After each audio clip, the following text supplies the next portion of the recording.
It's 95 degrees here today, so I'm not putting on candles. It's too hot. It's insane. I'm going to narrate. Well, hi, I'm Ghost Patrick Celeste, your favorite Come Rain Hearth Witch. Welcome to Touch of the Gothic Wednesday podcast. I'm going to narrate for you The Dead Man of Varley Grange from 1878 by Elizabeth Anna Hart. I love her name. Elizabeth and Anna, beautiful names.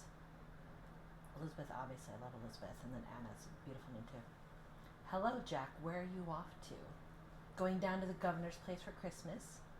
Jack Darrant, who was in my old regiment, stood drawing on his doeskin gloves upon the 23rd of December, the year before last. He was equipped in a long ulster and top hat, and a hansom, already loaded with a gun case and portmanteau, stood awaiting him. He had a tall, strong figure, a fair, fresh-looking face, and the merriest blue eyes in the world. He held a cigarette between his lips, and late as was the season of the year, there was a flower in his buttonhole. When did I ever see handsome Jack Darrant, and he did not look well-dressed and well-fed and jaunty? As I ran up the steps of the club, he turned round and laughed merrily. My dear fellow, do I look the sort of man to be victimized at a family Christmas meeting? Do you know the kind of business they have at home? 3 maiden aunts, and a bachelor uncle, my eldest brother and his insipid wife, and all my sister's 6 noisy children at dinner. Ugh. Church twice a day. Ugh, God, the horror. And snapdragon between the services. No, thank you. I have a great affection for my old parents, but you don't catch me going in for that sort of national festival. You irreverent ruffian, I replied, laughing. Ah, if you were a married man. Ah, if I were a married man, replied Captain Darrant with something that was almost a sigh. And then lowering his voice, he said hurriedly, how is Miss Lester, Fred? My sister is quite well, thank you, I answered with becoming gravity, and it was not without a spice of malice that I added. She's been going to a great many balls and enjoying herself very much. Captain Darrant looked profoundly miserable. Some romantic tension. I don't see how a poor fellow in a marching regiment, a younger son too, with nothing in the future to look to, is ever to marry nowadays, he said almost savagely, when girls too are used to so much luxury and extravagance that they can't live without it. Matrimony is at a deadlock in this century, Fred, chiefly owing to the price of butcher's meat and bonnets. In 50 years' time it will become extinct and the country be depopulated, but I must be off, old man, or I shall miss my train. Oh, I'm going to stay with old Henderson. Oh, you never told me where you're going to, Jack. I'm going to stay with old Henderson in Westernshire. Never heard of that. He has taken a furnished house, with some first-rate peasants shooting for a year. There are 7 of us going, old bachelors and all kindred spirits. We shall shoot all day and smoke half the night. Think what you have lost, old fellow, by becoming a Benedict. In Westernshire, is it? I inquired. Whereabouts is this place, and what is the name of it? For I'm a Westernshire man by birth myself, and I know every place in the county. Oh, it's a tumble-down sort of house, I believe, answered Jack carelessly. Gables and twisted chimneys outside, uncomfortable spindle-legged furniture inside, you know the sort of thing. But the shooting is capital. Henderson says that we must put up with our quarters. He has taken his French cook down and plenty of liquor, so I've no doubt we shan't starve. Well, but what is the name of it? I persisted, with a growing interest in the subject. Let me see, referring to a letter he pulled out of his pocket. Oh, here it is, Varley Grange. Varley Grange, I repeated, aghast. Why, it has not been inhabited for years. I believe not, answered Jack unconcernedly. The shooting has been let separately, but Henderson took a fancy to the house too, and thought it would do for him, furniture and all, just as it is. My dear Fred, why are you looking so solemnly at me for? Jack, let me entreat you not to go to this place, I said, laying my hands on his arm. Not go? Why, Lester? You must be mad. Why on earth wouldn't I go there?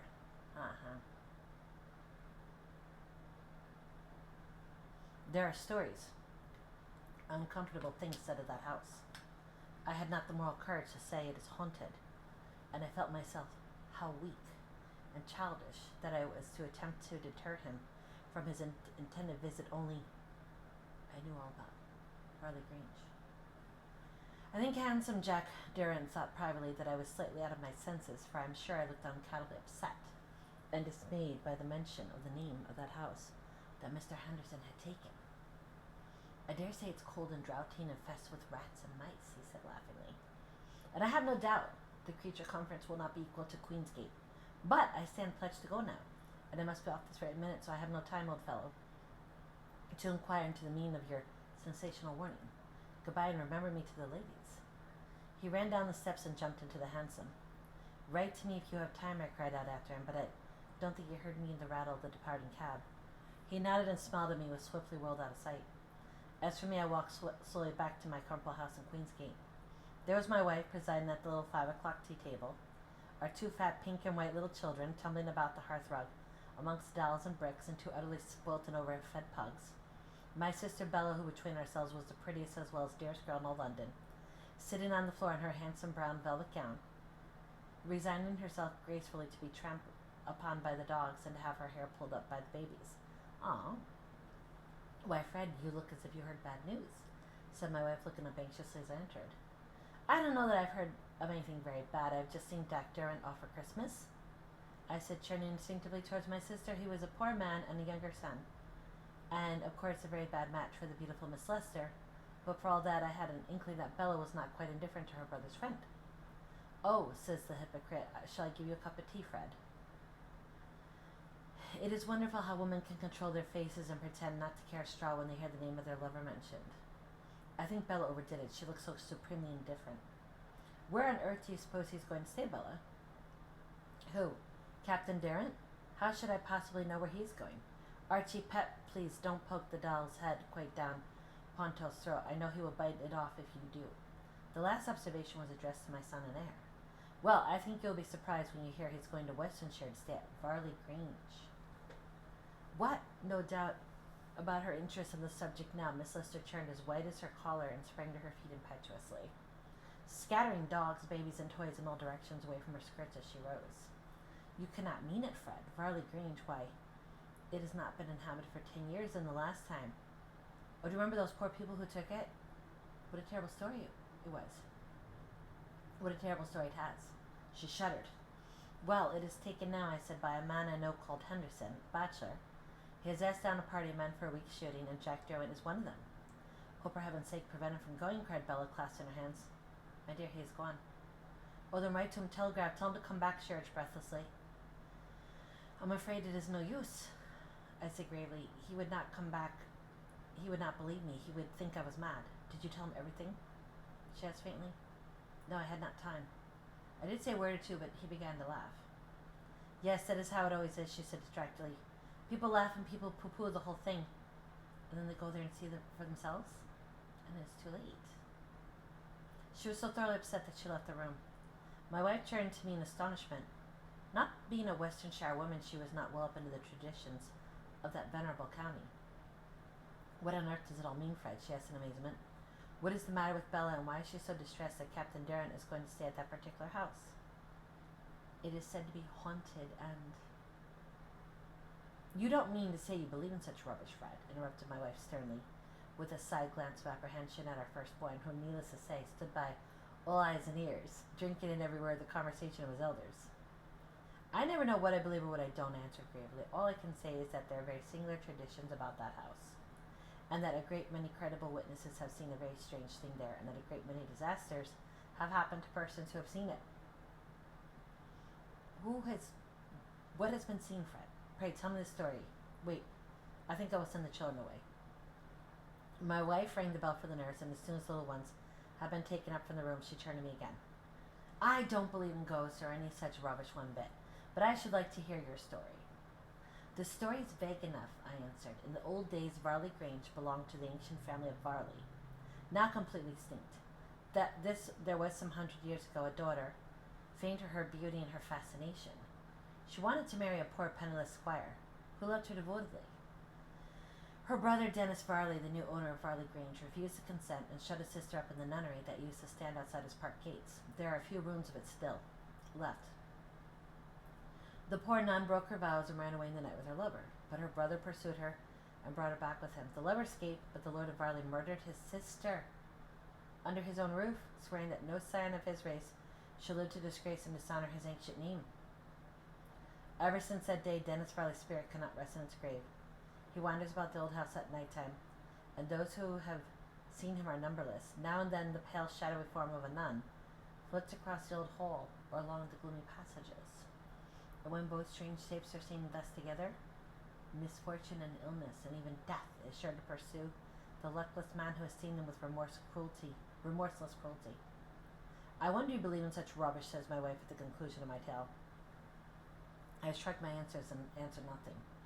For who are so obstinate as those who persist in disbelieving everything that they cannot understand? A little more than a week later, that walking by myself along Pall Mall one afternoon, I suddenly came upon Jack Durant walking towards me. Hello, Jack, back again, my man. How odd you look. There was a change in him that I was instantly aware of. His frank, careless face looked clouded and anxious, and the merry smile was missing from his handsome countenance. Come into the club, Fred, he said, taking me by the arm. I have something to say to you. He drew me to the corner of the club smoking room.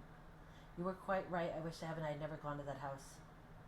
You mean you have seen anything? I inquired eagerly. I have seen everything, he answered with a shudder. They say one dies within a year. My dear fellow, don't be upset about it, I interrupted. I was quite distressed to see how thoroughly the man had altered. Let me tell you about it, Fred. He drew his chair close to mine and told me his story, pretty nearly in the following words. You remember the day I went down? You had kept me talking at the club door. I had a race to catch the train, however I just did it. I found the other fellows all waiting for me. There was Charlie Wells, the two Harfords, old Colonel Rydell, who was such a crack shot, two fellows in the guards, both pretty fair, and a man called Thompson, a barrister. Henderson and myself, 8 of us in all. We had a remarkably lively journey down, as you may imagine, and reached Varley Grange in the highest possible spirits. We all slept like tops that night. The next day, we went out from 11 till dusk among the coverts, and a better safe shooting I've never enjoyed in the whole course of my life. The birds literally swarmed. We bagged 130 brace. We were all pretty well tired, but when we got home and did full justice to a very good dinner and first-class Perrier Jouet. After dinner, we adjourned to the hall to smoke. This hall is quite the feature of the house. It is large and bright, panelled halfway up with somber old oak, and vaulted with heavy carved oaken rafters. At the farther end runs the gallery, into which opened the door of my bedroom and shut off from the rest of the passage by a swing door at either end. Well, all we fellows sat up there smoking and drinking brandy and soda and jawing, you know, as men always do when they're together, about sport of all kinds, hunting and shooting and salmon fishing, and I assure you, not one of us had a thought in our heads beyond relating some wonderful incident of a long shot or big fence by which we could each cap the last speaker's experiences. Ruby! Ruby! Ruby! We were just, I recollect, listening to a long story of the old colonel's about his experiences among bisons. Come here. In Kashmir, when suddenly one of us, I can't remember who it was, gave a sort of shout and started to his feet, pointing up to the gallery behind us. We all turned round, and there, I give you my word of honor, Lester stood a man leaning over the rail of the gallery, staring down upon us. We all saw him, every one of us. 8 of us, I remember. He stood there full 10 seconds, looking down with horrible glittering eyes at us. He had a long tawny beard, and his hands that were crossed together before him were nothing but skin and bone, but it was his face that was so unspeakably dreadful. It was livid, the face of a dead man. How was he dressed? I could not see. He wore some kind of a black cloak over his shoulders, I think, but the lower part of his figure was hidden behind the railings. Well, we were all stood perfectly speechless for, as I said, about 10 seconds, and then the figure moved back in slowly into the door of the room behind us, which stood open. It was the door of my bedroom. As soon as he had disappeared, our senses seemed to return to us. There was a general rush for the staircase, and as you imagine, there was not a corner of the house that was left unsearched. My bedroom especially was ransacked in every part of it, but all in vain. There was not the slightest trace to be found of any living being. You may suppose that not one of us slept that night. We lighted every candle and lamp we could lay hands upon and sat till daylight, but nothing more was seen. The next morning at breakfast, Henderson, who seemed very much annoyed by the whole thing, begged us not to speak of it any more. He said he had been told before he had taken the house that it was supposed to be haunted, but not being a believer in such childish follies, he had but paid little attention to the rumor. He did not, however, want it talked about, because of the servants who would be so easily frightened. He was quite certain, he said, that the figure we had seen last night must be somebody dressed up to practice a trick on us, and he recommended all of us to bring our guns downloaded after dinner, but meanwhile to forget the startling apparition as far as we could. Well, we, of course, readily agreed to do as he wished, although I do not think that one of us imagined for a moment that any amount of dressing up would be able to simulate the awful countenance that we had just seen too plainly. It would have taken a Hare or an Arthur Cecil, with all the theatrical appliances known only to those 2 talented actors who had made up the face, that was literally that of a corpse. Such a person could not be amongst us. actually in the house without our knowledge. We had another good day shooting, and by degrees the fresh air and exercise and the excitement of the sport obliterated the impression of what we had seen in some measure, and the minds of most of us. That evening we all appeared in the hall to dinner with our loaded guns beside us, but although we sat up till the small hours and looked frequently up at the gallery at the top of the hall, nothing at all disturbed us that night. 2 nights went thus, and nothing further was seen of the gentleman with the tawny beard.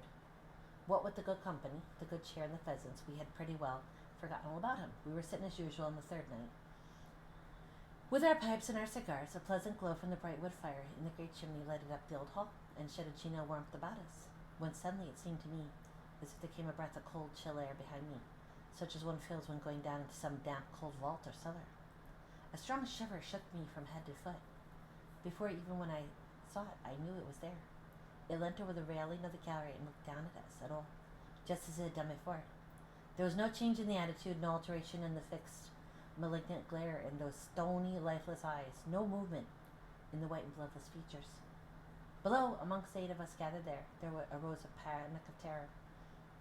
8 strong, healthy, well-educated 19th century Englishmen, and yet I am not ashamed to say that we were paralyzed with fear. Then one, more quickly recovered his senses than the rest, caught at his gun that leant against the wide chimney corner and fired. The hall was filled with smoke, but as it cleared, every one of us could see the figure of our supernatural visitant, slowly backing, as he had done on the previous occasion, into the chamber behind him, with something like a sardonic smile of scornful derision upon his horrible death-like face. The next morning, it is a singular and remarkable fact that 4 of the 8 of us received by the morning post, so they stated, letters of importance, which called them up to town by the very first train. One man's mother was ill, another had to consult his lawyer, while pressing engagements to which they could assign no definite name called away the other 2. They were left in the house that day but 4 of us: Wells, Bob Hartford, our host, and myself. A sort of dogged determination not to be worsted by a scare of this kind kept us still there. That morning light brought a return of common sense and natural courage to us. We could manage to laugh over last night's terrors while discussing our bacon and kidneys and hot coffee over the late breakfast in the pleasant morning room, with the sunshine streaming cheerily in through the diamond-pane windows. It must be a delusion of our brains, said one. Our host, Champagne, said another. A well-organized hoax, opined a third. I will tell you what we will do, said our host, now that those other fellows have all gone, and I suppose we don't have any of us believe much in these elaborate family reasons, which have so unaccountably summoned them away. We 4 will still sit up regularly night after night and watch for this thing, whatever it may be. I do not believe in ghosts. However, this morning I have taken the trouble to go out before breakfast to see the rector of the parish, an old gentleman who is well up into the traditions of the neighborhood, and I have learned from him the whole of the supposed story of our friend of the tawny bear, which, if you will, I will relate to you. Henderson then proceeded to tell us the tradition concerning the Dennis Varley, who murdered his sister, the nun, a story which I will not repeat to you, Lester, as I see you know already. The clergyman had furthermore told him that the figure of the murdered nun was sometimes seen in the same gallery, but that this was a very rare occurrence. When both the murderer and his victim are seen together, terrible misfortunes are sure to assail the unfortunate living man who sees them, and if the nun's face is revealed, death within the year is the doom of the ill-fated person who has seen it. Of course, concluded our host, I consider all these stories to be absolutely childish.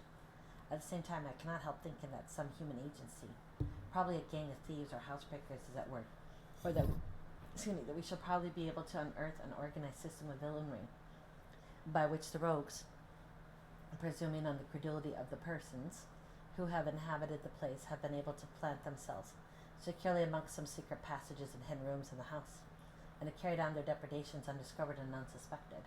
Now, will all of you help me to unravel this mystery? We all promised readily to do so. It is astonishing how brave we felt at 11 o'clock in the morning, what an amount of pluck and courage which each man professed himself to be endued with, how lightly we jested about the old boy with the beard, and what jokes we cracked about the murdered nun. She would show her face oftener if she was good-looking. No fear of her looking at Bob Hartford. He was too ugly. It was Jack Derrant, who was the showman of the party. She'd be sure to make straight for him if she could. He was always run after by the woman, and so on. Till we all laughing loudly and heartily over our own witticisms. That was 11 o'clock in the morning. At 11 o'clock at night, we would have given a very different report of ourselves. At 11 o'clock, each man took up his appointed post in solemn and somewhat depressed silence. The plan of our campaign had been carefully organized by our host. Each man was posted separately with about 30 yards between them, so that no optical delusion, such as effect of firelight upon the oak paneling, nor any reflection from the circular mirror over the chimney piece, should be able to deceive more than one of us. Our host fixed himself in the very center of the hall, facing the gallery at the end. Wells took up his position halfway up the short, straight flight of steps. Harford was the one at the top of the stairs upon the gallery itself. I was opposite to him by the further end. In this manner, whenever the figure of ghost or burglar should appear, it must necessarily be between two of us and be seen from both the right and left side. We were prepared to believe that one amongst us might be deceived by his senses or his imagination, but it was clear that two persons could not see the same object from a different point of view and be simultaneously deluded by any effect of light or any optical hallucination. Each man was provided with a loaded revolver, a brandy and a soda, and a sufficient stock of pipes or cigars to last them through the night. We took up our positions at 11 o'clock exactly and waited. At first we were all very silent, and as I said before, slightly depressed. But as the hour wore on and nothing was seen or heard, we began to talk to each other. Talking, however, was rather a difficulty. To begin with, we had to shout.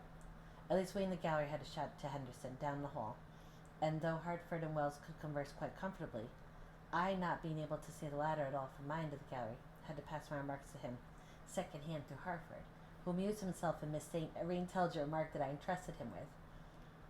Added to which natural impediments to the flow of the soul, the elements thought fit to create such a hullabaloo without that conversation was still rendered still further a work of difficulty. I'll never remember such a night in all my life. The rain came down in torrents. The wind howled and shrieked wildly amongst the tall chimneys and the bare elm trees without. Every now and then there was a lull, and then again a long sobbing moan came swirling round and round the house, for all the world like the cry of a human being in agony. It was a night to make one shudder and thank Heaven for a roof over one's heads. We all sat on our separate posts hour after hour, listening to the wind and talking at intervals. But as the time wore on, insensibly we became less and less talkative, and a sort of depression crept over us. At last we relapsed into profound silence, and suddenly there came upon us that chill blast of air like a breath from the charnel house that we experienced before, and almost simultaneously a hoarse cry broke from Henderson in the body of the hall and from Wells halfway up the stairs. Harford and I sprang to our feet, and we saw it too. The dead man was slowly coming up the stairs. He passed silently with a sort of still, gliding motion within a few inches of poor Wells, and shrank back white with terror against the wall. Henderson rushed wildly up the staircase in pursuit, while Harford and I, up on the gallery, fell instinctively back at his approach. He passed between us. We saw the glitter in his sightless eyes, the shriveled skin upon his withered face, the mouth that fell away, the mouth of a corpse beneath his tawny beard. We felt the cold, death-like blast that came with him, and the sickening horror of this terrible presence. Can I ever forget it? With a strong shudder, Jack Durrant buried his face in his hands and seemed too much overcome for some 10 minutes to be able to proceed. "My dear fellow, are you sure?" I said in an awestruck whisper. He lifted his head. "Forgive me, Lester. The whole business has shaken my nerves so thoroughly that I have not yet been able to cut over it. But I have not yet told you the worst." Good heavens, is there worse?" I ejaculated. He nodded. No sooner, he added, had this awful creature passed us than Harford clutched at my arm and pointing to the further end of the gallery. "Look," he cried hoarsely. "The nun!" There, coming towards us from the opposite direction, was the veiled figure of a nun. There were the long flowing black and white garments, the gleam of the crucifix at her neck, the jangle of her rosary beads from her waist. But her face was hidden. A sort of desperation seized me with violent effort over myself. I felt towards this fresh apparition. It must be a hoax, I said to myself, and there was a half-formed intention in my mind of wrenching aside the flowing draperies, of seeing for myself who and what it was. I strode towards the figure. I stood within half a yard of it. The nun raised her head slowly. And Lester, I saw her face. There was a moment's silence. "What was it like, Jack?" I asked him presently. He shook his head. "That I can never tell to any living creature. Was it so horrible?" He nodded assent, shuddering. "And what happened next?" "I believe I fainted. At all events, I remembered nothing further. They made me go to the vicarage next day. I was so knocked over by it all. I was quite ill. I could not have stayed in the house. I stopped there all yesterday, and I got up to town this morning. I wish heaven I had taken your advice, old man. I had never gone to that horrible house." "I wish you had, Jack," I answered fervently. "Do you know that I shall die within the year?" he asked me presently. I tried to pooh-pooh it. "My dear fellow, Don't take the thing so seriously as all that, whatever may be the meaning of these horrible apparitions. There can be nothing but an old wives' tale and fable in that scene. Why on earth should you die, you of all people, a strong young fellow with a constitution of iron? You don't much like dying. You don't look much like dying. For all that I shall die, I cannot tell you why I'm so certain. But I know that I will be so, he answered in a low voice, and some terrible misfortune will happen to Hartford. The other two never saw her, but it is he and I who are doomed. A year has passed away. Last summer, fashionable society, ring for a week or more. The tale of poor Bob Hartford's misfortune. The girl whom he was engaged to, and whom he was devotedly attached, young, beautiful, and wealthy, ran away on the eve of her wedding day with a drinking, swindling villain who had been turned out of ever so many clubs and tabooed for ages by every respectable man in town, and who had nothing but a handsome face and a fascinating manner to recommend him, and who by dint of these had succeeded in gaining a complete ascendancy over the fickle heart of poor Bob's lovely fiancée. As to Hartford, he sold out and went off to the backwoods of Canada and has never been heard of since. And of Jack Darrant, poor handsome Jack with his tall figure and his bright happy face, and the merry blue eyes that had wild Bella Lester's heart away, alas, far away in South Africa, poor Jack Darrant lies in an unknown grave, slain by a Zulu assegai on the fatal plain of Isandula, and Bella goes about clad in sable garments, heavy-eyed and stricken with sore grief, a widow in heart, if not a name. That's The Dead Man of Varley Grange, published in 1878 by Elizabeth Anna Hart. While I was narrating this, I was thinking of Sardonicus. I should narrate that. I was thinking of that story. Let me find it. I've got to find who it's by. And what's the other one, too? There's a guy that died on the Titanic, and I believe he wrote a story. I've just got to find it. So, what were we talking about? So, that was a good story. I love these stories, like with the house, when it's like a country house and Christmas time. I mean, obviously I don't like that these people died. That's sad. But, hold on, Sardonicus. Let me get the name of that one. Ray Russell. Hold on, so Sardonicus. Oh, you know, I gotta check too if it's in public domain. Because not everything's always public domain, full text. And then there's the other one, the Titanic guy. Hold on, I'll tell you in a second what it is. No, I misspelled it. Titanic. No, it's not Ian Burridge. Oh God, no. No, it can't be Burridge. It's not Burridge, is it? Hang on a second. I'll find it. So, anyways, I've got to find this story and read it. I don't know. I don't want to stop doing the tarot pulls at the end, but I'm wondering if doing them is affecting the algorithm so that it's not pushing my videos, because I do these videos and like there's like, what do you call it? Here it is. This is the guy. Hold on, let's make sure this is off. What do you call it? It's not promoting them as much as it should be, and it might be because of the tarot pull. I don't think it's because I'm being on camera. I mean, I hope it's not, because I can't stand not being on camera. I tried narrating a few stories like that, and I was just like, I can't stand it. So, but maybe it's the tarot pulls, because the algorithm's getting confused if I'm a tarot reader or if I'm doing narration. So then it like just doesn't recommend the videos, and they just sit there, and it's like, you put in all this work and effort, and then you're sitting there like an idiot. I've done like over 300 stories, I think, at least. W.T. Stead, that's his name. How the mail steamer went down in mid-Atlantic. I guess that's the name of the story. This guy, W.T. Stead, I've got to find the text for the story and do it, but basically he was a reporter, and he died on the Titanic. Is this it? And it's just interesting because like the story that he talked about, he okay, that's not the story, but basically like he writes a story about a ship that goes down in the Atlantic, that hits an iceberg, and that was published in 1886, and then what is that, 96, 06,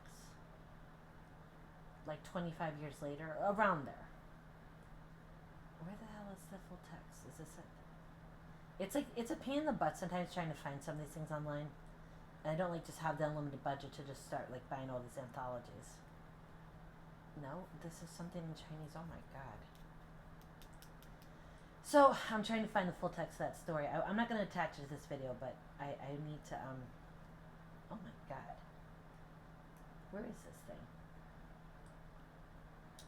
I've got to find it. So anyways, what was, oh, okay, here it is. Now I finally find it. I think this is it. I think this is the story.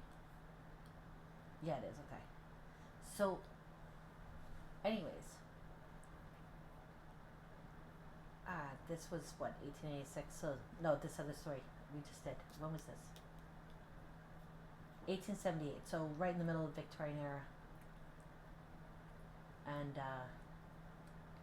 let's see. I forget when the heck. She became queen, I think, in 1837, right? And then Albert dies, I think, in 1860. So she's widowed at this point. I'm not sure if she was involved with that Mr. Brown guy at this point. And then they say she was involved with the Indian guy later too. Well, and what you consider involved? Where maybe they just had an emotional attachment, or who knows?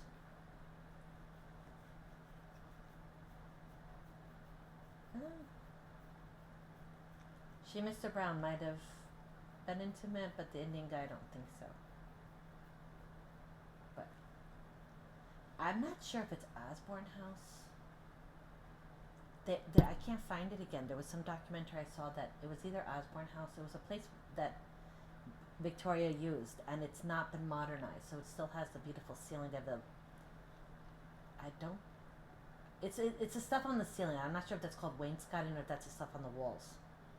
But they have like this beautiful, like on the ceiling, there was like all this really beautiful ornate work, and I know it was a place Victoria went to, and I think she, like especially in her later years, I think it was Osborne House on let me ask the AI. Hold on. Did Queen Victoria of England die at Osborne? There was some beautiful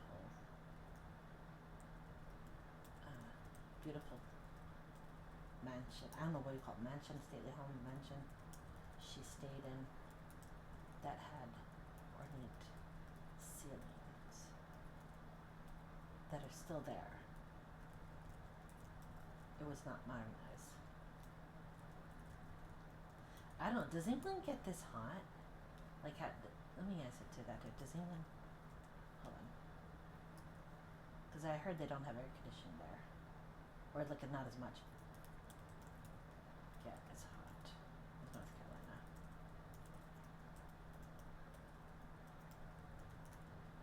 100 degrees today.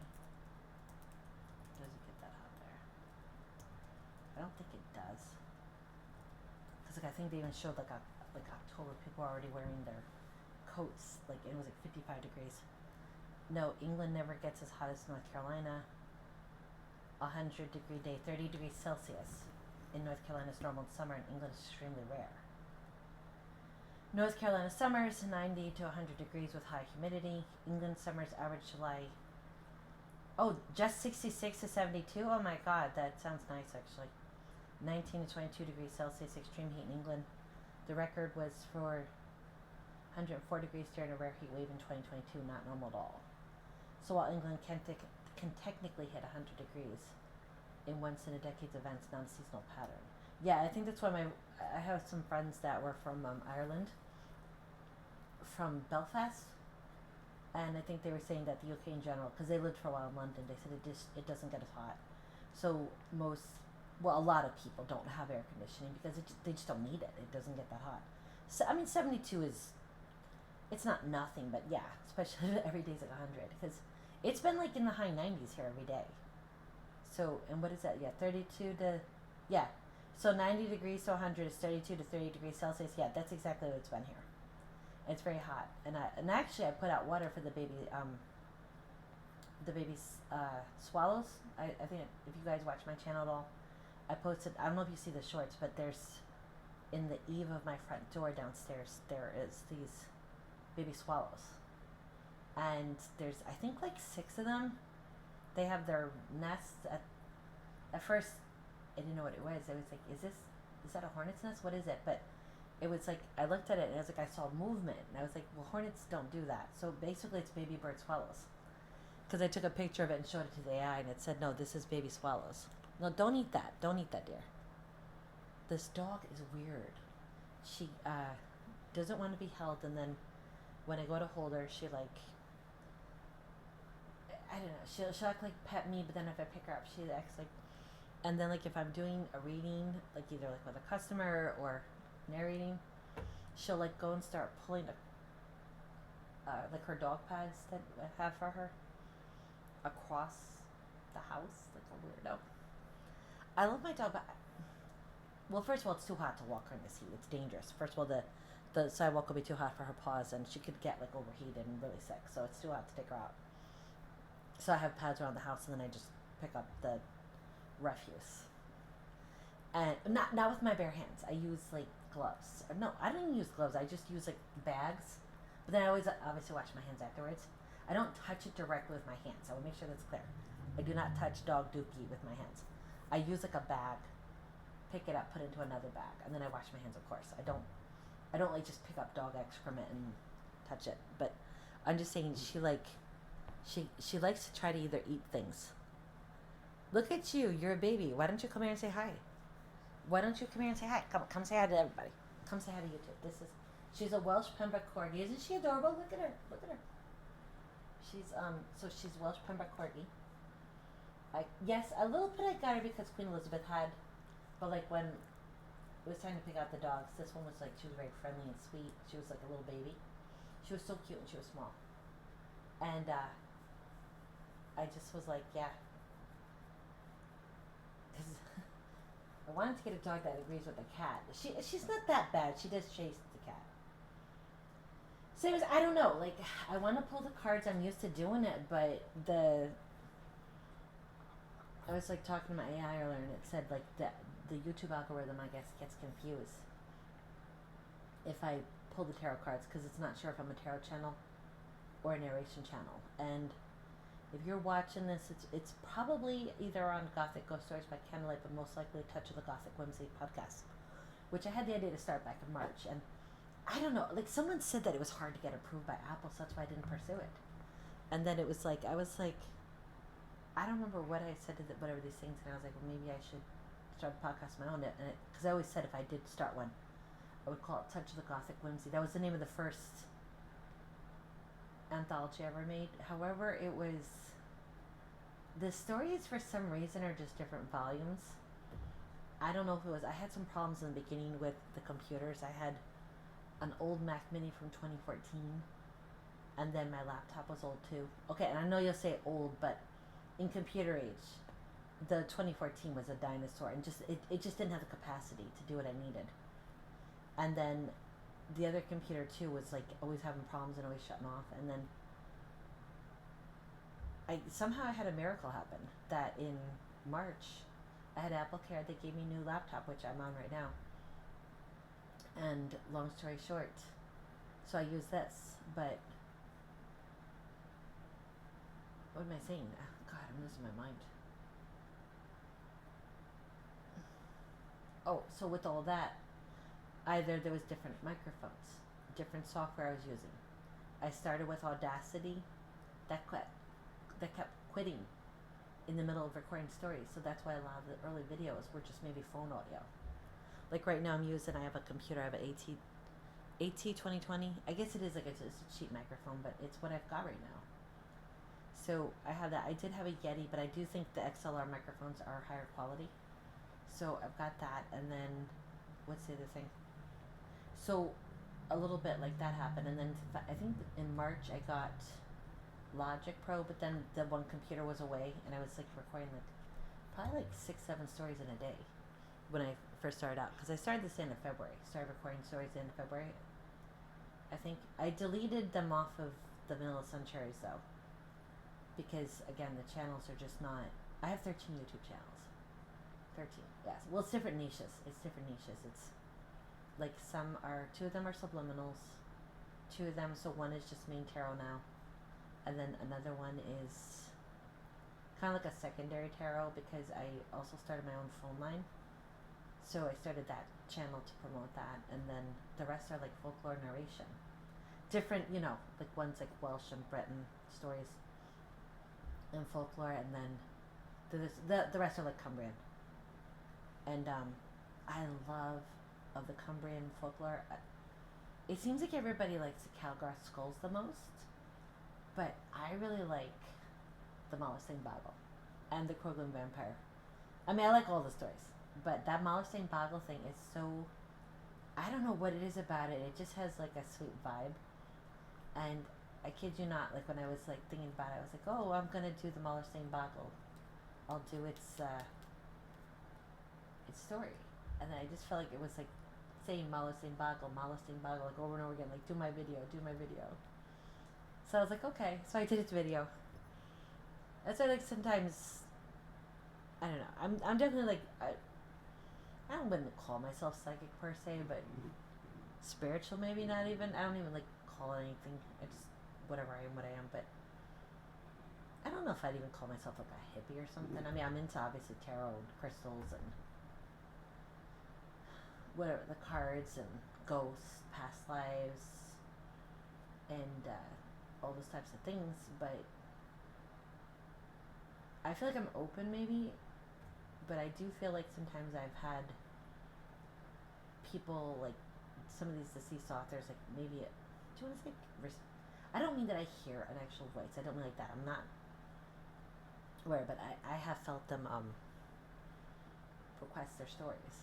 M.R. James, Elliot O'Donnell, Ambrose Bierce. It's happened a few other times too. I forget who else.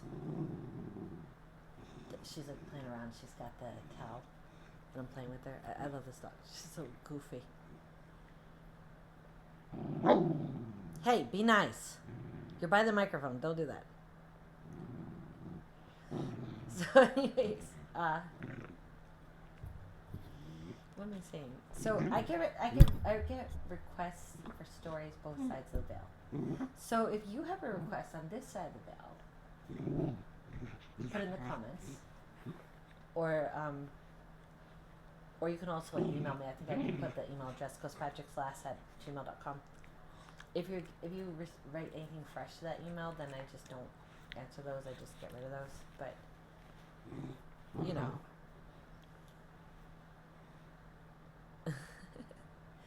and then like I say, on the other side of the veil, it's like, okay, you want me to read your story, fine. So anyways, the Malastane Boggle was I'm taking a long time to say what I'm saying, but just basically I just felt like the things like Malastane Boggle. And if you don't know what the Malastane Boggle is, so basically it's this valley. No, hold on, let me get this thing up again because I forget. Hold on. What is? Tell me about what is the Malastane Boggle? There's this. I think it's a valley. It's called Malastane. And there's this castle, Pendragon Castle. It's in ruins now. So, a boggle is a northern English and Scottish term for a ghost or mischievous folkloric being. In Cumbria, boggles often blur the line between ghost spirits and shape-shifting apparitions, which this thing definitely seems like a shapeshifter, because sometimes it's a tall, shadowed figure. Other times people said they've seen a silent black dog or a mist, or sometimes a headless figure. But basically, let's see, where is this place? Okay, it haunts Malastane Valley, a remote, wide, haunted dale in eastern Cumbria. So it sounds, I think it's like more towards Yorkshire. The old road past Pendragon Castle is the center of its haunting. And it's a stark, isolated landscape where mist, sudden weather, and echoing fells create natural conditions for eerie experiences. And so they say that local dialect traditions treat boggles as spirits that linger in lonely places. Hold on, where is Malastane in relation to Ulverston? So I gotta tell you guys about. So I had this experience. I don't know if it was connected to trying to find my heart, like trying to connect to my holy guardian angel, but I've been connected with mine for months now. But I remember I was like, kind of like, is this real? And supposedly, this happened because it was that I asked for a sign, but I don't really think I did ask for a sign. But apparently, I suppose the way I was wearing things, I was like, is this really real? That didn't mean I was necessarily asking for a sign, but I was just like, is everything that it seems like it's happening, is this really real? Or is it just in my mind? So, in response to that, I had one night this, a place called, it's in Ulverston, it's called the Rose and Crown. It just came to my mind. And it was like, looked it up on Google. And it's in Cumbria. And I was like, I've never heard of this place. You want me to go Google this? And I was like, okay, this turns out to be a real thing. This is weird. It turned out to be a real thing. So it's an Ulverston, Ulverston, because I don't know, maybe I have an accent to you guys. Because I know sometimes, like, I think too, like, maybe the more you hear, at least I hear the British accent, I get used to it. But in the beginning, it's not that I didn't understand, but there are sometimes, like Cotswolds, I was like, what? How do you spell that? And I was mispronouncing things. Leicester, I was calling Leicester. I was like explaining about Richard III and this woman. I thought it was pronounced Leicester, not Leicester. And she was like, oh yeah, Richard III died at Leicester. And I was like, so Leicester to us sounds like L-E-S-T-E-R, but it's L-E-I-C-E-S-T-R. And then Gloucester. We who don't know that, because there's a county in Massachusetts called Gloucester. But I think everybody was pronouncing it Gloucester or something like that. Gloucester? Yeah, I think they call it Gloucester, but it's Gloucester. Because Richard III was the Duke of Gloucester. So, it's just funny, that, like the mispronunciations. And so, when people were saying Cotswolds at first, I was like, huh? How do you spell that? But, because it sounds like it's like Cotswauld almost. That's kind of like what it sounds like, but it's Cotswold. So it's, because I listened to, I think his name is Robin, is it Sharkborough? He's on YouTube, Cotswold Explorer. I followed them for years. And they actually tell ghost stories at Christmas, or not at Christmas time. Well, no, they do at Christmas and at Halloween. Not like, obviously not every week. They don't do like all the time like the other people in the ghost story narration niche like me and everybody else. But oh my god, I followed them for years, since at least 2021 maybe, or before that even. I forget how I found them, but I love their stories. Oh, and they did the Tomb of Sarah, but probably gotta do that. I don't think that one's been done. But you know, the Tomb of Sarah, let me look up who it's by. The Tomb of Sarah ghost story. No, oh great. Okay, yeah, here, hold on, let me make sure the sound also doesn't play, because we don't want it to play. No, wait a minute. So who is the author is the question.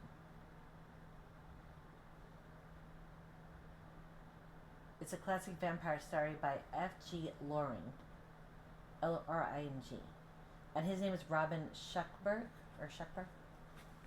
So, anyways, that's a good channel for, if you're into, like, the Cotswolds, like, because I think the Cotswolds is in like the middle of England. It's very beautiful. I know, I don't want to say I know all the geography. Like I know obviously it's Cornwall, Devon out in the southwest. Then Wales obviously. Then you go up, there's what? Not where the Pendle Witches happened. Where Lancashire? Is it Lancashire? And then go further up, there's what on the northwest, there's Cumbria, there's Northumberland, though I think it's the most northern. Yorkshire is in like the northeast, underneath Northumberland. I used to think Yorkshire went all the way up to Scotland, but I guess it doesn't, supposedly. I've got to find this one too. See, I don't know why like these stories didn't occur to me that I need to do these. What do you call it? F.G. Loring, hold on. The Tomb of Sarah. because I don't want to say like I've done everything, obviously, but I have done a lot of the main stories. So now it is like, okay, I could do like these lesser known ones. Anyways, I've done a lot of them. I'm not sure. Like most everything is up on classic ghost stories by candlelight. No, Gothic ghost stories. Hold on, I don't even know what my channel's called anymore. Oh my god, hold on. No, I call myself. Oh my god, hold on, I'm not sure because hold on, I have these other ones too marked. Like, oh my god. No, I am Gothic ghost stories by candlelight is me, I think. Yeah.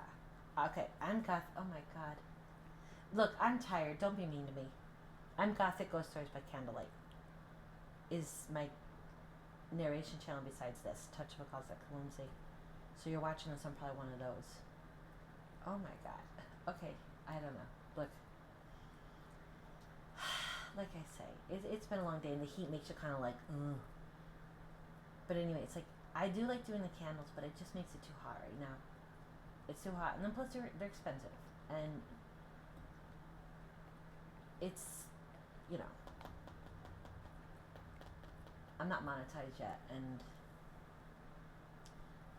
I'll get more candles later. Just right now, I have other things I have to take care of.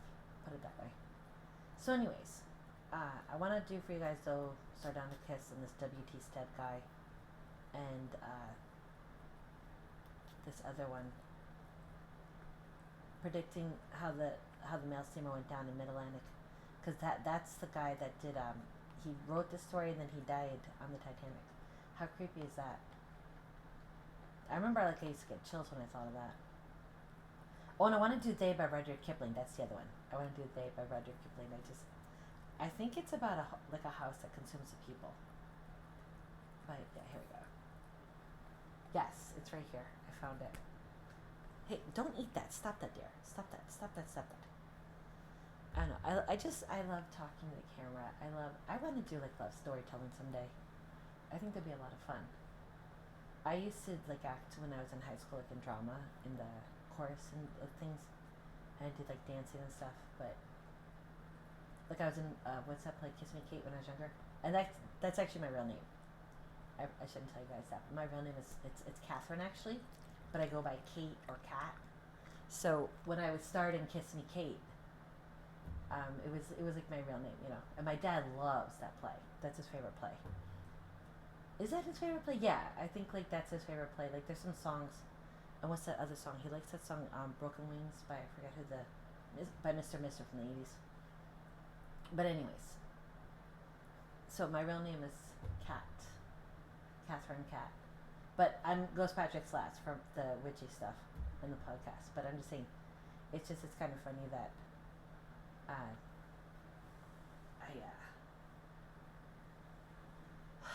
that there's that play and then like that's my name. Okay, I'm just babbling on. So anyways, because like I want to take the tarot cards, but I don't know. Supposedly like makes the video like, or it makes the algorithm confused. So, but I'm so used to drawing cards at the end of every video, and I've done 300 videos. Because I figured it out. I guess when you go into your channel. Let me see. I don't know, because like, can I do it where you guys won't be able to see my login info? Hold on, let me see before I show you. Because they say like don't obviously let people know your email that you're using. So if there's a way to do it that you don't see that, hold on. I'll show you the back end of YouTube, like what we see the creators. Okay, I guess yeah. You don't see anything, I don't think. Okay. So, I guess it's safe to show you this. Okay, so I deleted some of the videos. This is like the back end of YouTube. This is called YouTube Studio. This is like what every creator sees. So right here, this is your long form videos, because this is long form videos. This is like what you're watching right now, and then this is the shorts. I have 62 YouTube shorts, basically, according to this. Like, here's the number down here. And then for long form videos, I've got 297. I did have like, I think it was at 301, but I think I deleted some of them because they were, what do you call it?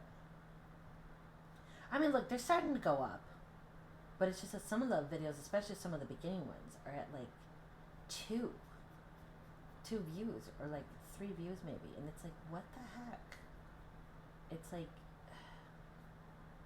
yeah, like see, like right here, the House of the Vampire. Nobody. It's like what? Doesn't anybody like these stories? That's like one of the first. The House of the Vampire is like one of the first. I guess like it's like a psychic vampire. Yeah, he's the person is like a psychic vampire. It's a very good story actually though. You guys should check it out. I mean, I will eventually upload all of these, but I don't want to just do it all like in the beginning. But that's a good story. It's by George Sylvester Varick. Oh my god, Viereck.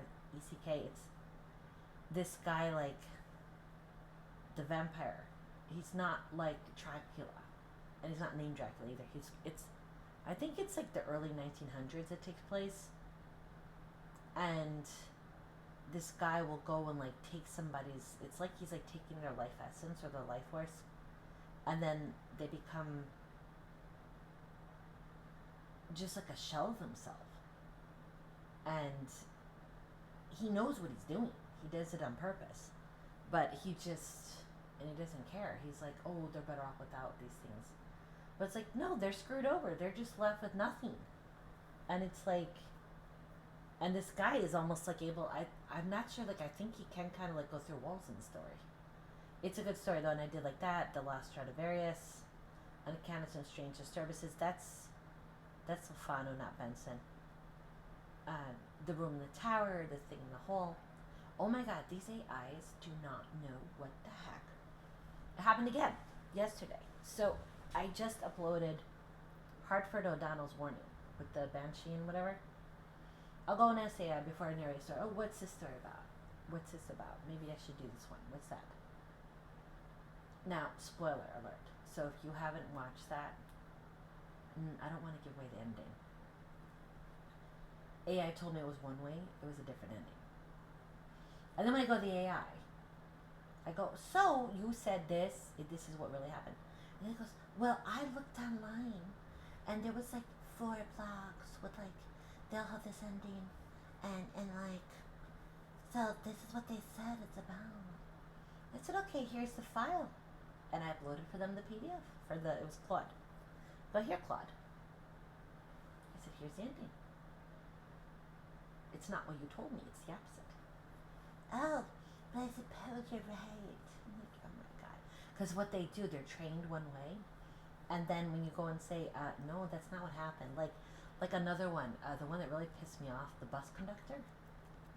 It said it was about an elevator. The Bus Conductor by Benson is not about an elevator. It's about a guy, and actually that. Oh wait, oh my god, did I get rid of the China Ball? I might have to redo that one. I think I might have accidentally deleted that one like a dodo bird. No, okay, no, it's right here. Thank God. So this story, the China Bowl, and then there's a few other stories that. Oh, the Gardeners, the Gardener by Eve Benson. So the Gardener by Eve Benson, the China Bowl, and the Bus Conductor. It's like the same 2 men. They're friends, and they appear like in these different stories, and it's like different episodes of what's going on. So, the guy, one of the 2 men is, I forget their names, but one of them is ill in the bus conductor, and I guess he's convalescing at his friend's house. And he looks outside, and this is back like before, so this was I believe it's like, it was a horse-drawn bus, per se. I don't think it's a actual like motor car bus, it's like the horse with the, whatever, the carriage or something, but it's supposedly a bus. So, and the guy pulls up and he says room for one more or something like that, and it's a apparition-y scene, and then it's, I don't want to give away the ending for that either. So basically, the AI was trying to say that story ended with this person going to an elevator. They don't go to an elevator. And they're like, oh, well, Americans changed it. I'm like, no, you don't change it. It's like you don't change Shakespeare, okay? I don't know where the hell people get out this idea. Oh, we're creative. No, you don't change Shakespeare. You don't change these stories. That makes me a purist or whatever you want to call it. You don't change these stories. You want to take your own story and make your own story something? Fine. Be creative. Tell me a story you wrote. Do not change these. These are classics. That's just, don't change Shakespeare either. Don't, they had to, we have to have a woman playing a man. No, you don't have to have a woman playing a man, okay? I'm not a feminist, by the way. I am not. I don't know, where the hell people get that idea. What, because I'm confident and I march to the beat of my own drum? That doesn't mean I'm a friggin' feminist. Not at all. I'm actually, very... Oh, okay, I'm not 100% traditional, but no, I'm not, Miss Feminist because I remember one time, there was some woman trying to rewrite, M.R. James and say he was a cranky scholar. I was like, what the hell is this? M.R. James was not a cranky scholar, and, it was almost like she was, what to me, these savage, fierce, but not in a good way fierce, not like playful kitty. That's not what I mean. And you'll say, oh, you're calling yourself nasty white kitty tarot. No, I'm trying to that whole thing with the calling myself nasty white kitty tarot. Why did I change it to Cumbrian Hearth Witch? First of all, it just felt more like I'm Cumbrian Hearth Witch, not nasty white kitty tarot. But that came from, there was a girl that made a clothing brand called Nasty Girl, and they said she was a billionaire. Well, come to find out, she's not. And actually, she went bankrupt. She went out of business. So I was like, I don't want to build my brand around somebody that's not even in business anymore. I want this to be ongoing. This is long term for me. This is not, oh, I have a YouTube channel and for maybe 6 months or a year I have some success and then I bow out. No, hell no. This is my life. And I have to. I have to make this work. It's not even a choice. Because I'm not going back to working for other people. I'm going to stay working for myself. And, what if I'm alone in the world? I've got to be able to support myself. Without getting into it, I need to have income coming in. I need to, be in a position where I can take care of myself financially. I'm not against, obviously, marriage and all that stuff, but if that doesn't happen, I don't want to be in a position where I'm have nothing and I'm in, a group home or something. I don't want anything like that to happen to myself ever. I mean, and if people don't have an income, that is what happens to you. If you say, you go to a group home? Well, not necessarily, but what do you do if you can't get a job and you can't work? What, become homeless? No, screw that. But I'm not a feminist, not at all. I don't know. It really, okay, look at, this is one of my thumbnails, so I don't know if that's a bad thumbnail. It's like a letter. It's, the idea that I had with that is that it's an envelope. But I don't know, maybe, I don't know if it's the thumbnails. I don't know if it's the tarot pull at the end. I really don't know. I've quite frankly, I've gotten frustrated with this stuff. I probably shouldn't be telling you guys that, but I've gotten a little frustrated because I've obviously been able to help other people get success, and I know how to promote and market, but it's not just that. It's I do my own videos and they're not bad, obviously. I mean, I know I talk whatever, but I don't talk that fast. And okay, I'm on camera, so what? I don't want to not be on camera. It just doesn't feel right. I don't know why. Okay, for the podcast, that is an MP3 file. Fine. That's not camera. But I think even with podcasts, I think you can do video casts. I've got to look into that, actually. I think you can do a video cast. I don't know if that's what it's called, but I think people have done video. I have to look into that because then I wouldn't have to. But it's just very easy to just film myself with you guys, and then I just put this on YouTube, and then you just can strip it down to the audio. There's a way to do it. I forget. It's called VLM, I think. Is that thing called? VLC. You just use that to convert the video down to just pull out the audio. So it's fine. I could do that, or I can just. Since I'm using a microphone, but sometimes that stuff doesn't always. It either just because whatever the space limitation. This computer's too small. It only had 500 gigabytes. I would have got bigger, but they were giving me a free computer. What could I do? I couldn't say, oh, give me the 2 terabyte.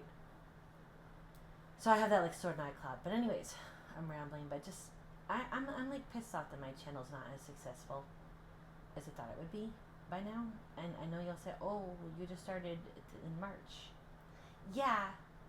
Okay, I started Gothic Ghost Stories by Candlelit in March. Yes, true. But I've got like 300 freaking videos up.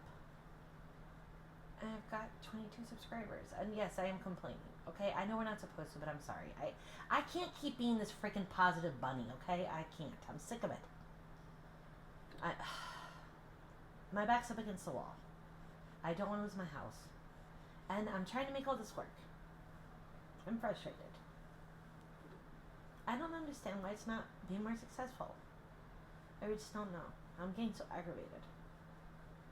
And I'm like trying this, trying that. So it's like the thing was like, well, maybe don't do the card pull at the end then because and then but even the eyes, they tell you different things on different days. When it's oh, you're gonna build a following. You're gonna be like Elvira. She has like a big following. You're doing your stories and telling the story, and then you're like, doing the tarot pull at the end. Oh, you'll get a following. Blah blah blah blah. You're gonna be like Elvira, and then I'm sitting here like, yeah, it doesn't seem to be happening. Like you're seeing like videos with like 2 friggin' views, and it's like, what the heck?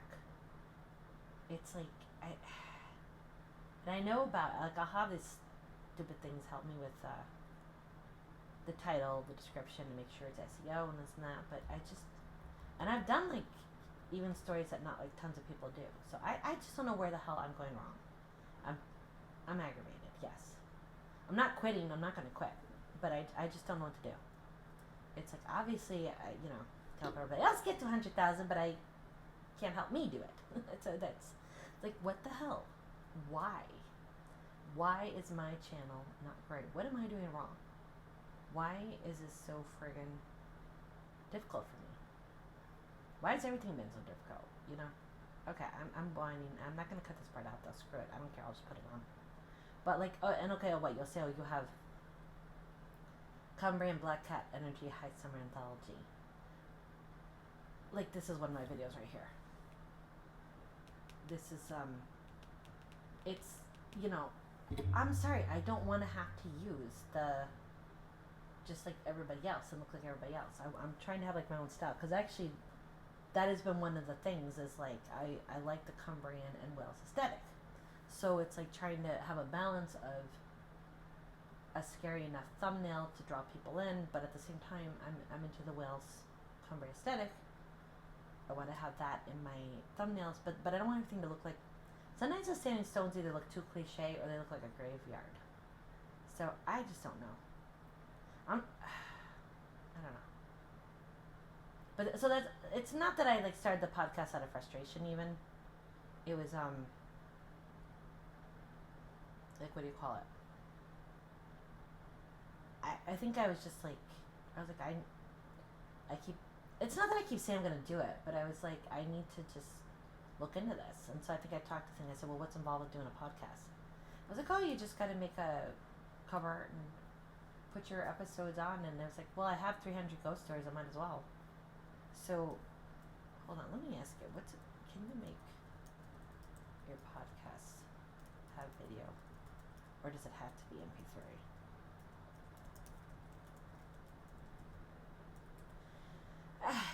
It just feels like it's like everything.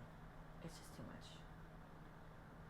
So it's like I can help everybody else get to 100,000, but come to me. It's like, yeah, I just sit here like the forgotten idiot. I don't know. I'll see you guys in the next episode.